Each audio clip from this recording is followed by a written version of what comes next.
नाजरीन अस्सलाम वालेकुम। नाजरीन इकराम, इंसानी स्मगलिंग के हवाले से पाकिस्तान में बहुत से मसाइल हैं।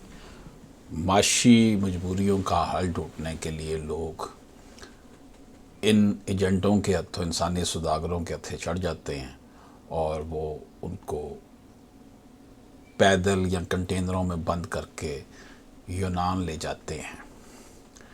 इसको डंकी कहा जाता है। जो मीडिया रिपोर्ट्स हैं उसके मुताबिक पंजाब में 7-8 लाख रुपए दे के कोई नौजवान जो इंसानी स्मगलर हैं उनको देकर अपनी मौत का सौदा करता है। ये नौजवान जो हैं इनको कराची या रहीम यार ख़ान या सादकाबाद लाया जाता है और ये बलूचिस्तान में दाखिले के साथ ही इन्हें बंद कंटेनरों में, ट्रकों में, सामान के नीचे या बसों, इनके साइड के खानों में बंद करके पाक ईरान बॉर्डर पर पहुंचाया जाता है।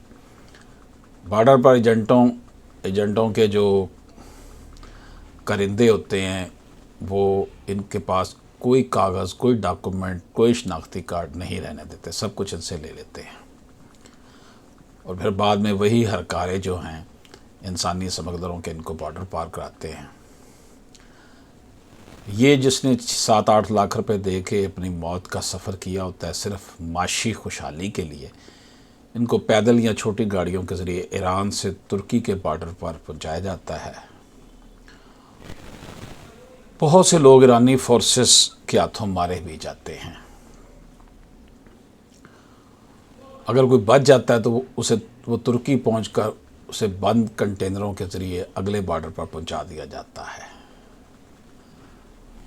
ये जो बचे हुए लोग होते हैं वो तुर्की के इलाके अजमेर से समंदर में छोटी कश्तियों के ज़रिए आगे जाते हैं। छोटी कश्तियों पर बड़ी तादाद में लोग सवार कराए जाते हैं जिसकी वजह से अक्सर कश्तियाँ डूब जाती हैं। सख्त पानी सर्द होता है, समंदर का नुक्ता इंजमाद से नीचे होता है। ये जो समंदर है इसको ईजियन कहा जाता है। खून जमा देने वाले पानी में कई कई किलोमीटर तक तैर कर भी रास्ता पार करना पड़ता है। अगर दोनों मुल्कों की फ़ौज को नज़रबंदा आ जाए तो वो फिर मारा जाता है। अगर गोली और पानी की सख्ती से बचकर निकल गया कोई और यूनान के किसी सरहदी सूबे में पहुंच गया, सरहदी कस्बे में पहुंच गया, सरहदी इलाके में पहुंच गया, तो फिर इन्हें मज़ीद कंटेनर या छोटी गाड़ियों में बिठाकर इनके ऊपर सामान लोड कर दिया जाता है। और अगर इनकी ज़िंदगी बची होती है तो ये एथेंस यानी कि यूनान शहर में पहुंच जाते हैं। नाज़रीन इकराम, डंकी का ये अमल, इस सारे अमल में, सारे सफ़र में 99% जो है वो मौत का चांस होता है और ज़िंदगी का सिर्फ एक चांस है।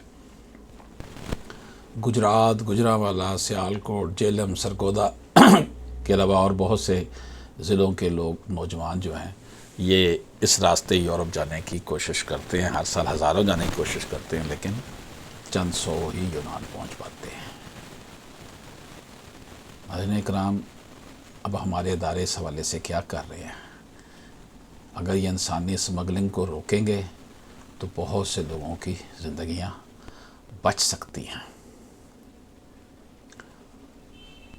जब भी कोई सानिया होता है फिर इदारे जो है ना एक्टिवेट होते हैं और इस वजह से मसाइल फिर पैदा होते हैं।